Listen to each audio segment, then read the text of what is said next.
Hi, it's Kevin Lynch here. I hope you're having an amazing day with Vancouver Now, local influencer and real estate agent of 32 years. So today we're talking about the 9 tips to help you sell your home for the most money possible. So tip number 1, you've got to do your homework. And you need to know what your competition is, what you're up against, what the market looks like.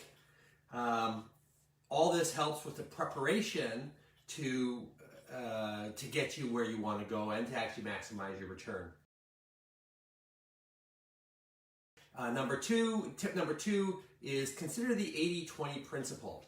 And what I mean by this is every home has some interesting value differentials than other properties. We're not all the same. It's like all people aren't the same, all homes aren't the same. So focus on the value, the extra value or the extra deemed value that your home has compared to other properties that you're up against. Number 3, stage with purpose. Once you know who your target audience is, then you can adapt the staging and the way that it looks kind of to focus on that category. Number 4, know your audience. So who would be the ideal people or the most obvious purchasers of your home? There's many different categories of people out there that you can consider, but talk to your real estate agent. Maybe talk to some of your friends. You know, who does your property attract? Upgrade with ROI, so return on investment. So based on, again, who you're targeting, when you're doing certain things to prepare your home for sale, if you're going to be doing some upgrades, the same thing I teach for people that are doing renovations, you have to consider the end game, the end user. And then when you're doing your upgrades, focus on what are the dynamics, what are the most things like paint. Well, paint is cheap, but it goes a long way. So that's one of the first things I get people to look towards. But then we're also looking at the standard things like kitchens and bathrooms. Those are kind of the big ticket items. What can you do in your kitchen and bathroom to get you a higher return on things like lighting and things of that nature can go a long way. So just consider that.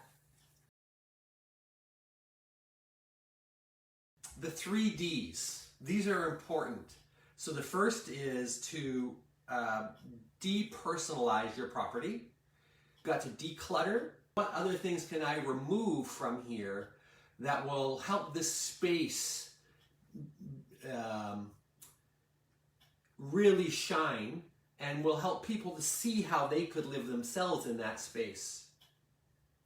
And so that comes with the discarding. So decluttering is one thing, and then also getting rid of all the junk that you don't need. It's a great opportunity to do your spring cleaning early if it's this time of the year. How to market your home. So now that you know, now that you've prepared it, and now that you've done all the things that make it shine and show really well, it comes to marketing. So things like photography, videography, drone, Matterport. What should you do that's going to give you the best return when people are coming to buy that home? And the last one is pricing strategies.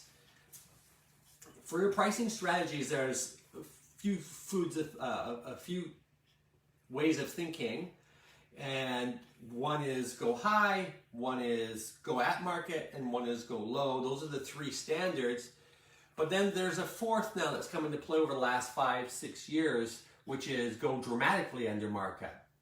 And those are all things that you have to talk to your agent about. What's the best strategy? How do you execute that strategy? What results can you expect? How fast will you sell? What price point will you be able to get? Those are all things that are really valuable to learn. I go into much more detail on some of these strategies in my book, And so if you comment below saying send me a copy, I'll make sure that I get you a copy of this book. So post your comments and likes, and we'll get you a copy of this that'll help you to really execute and get the most money possible for you.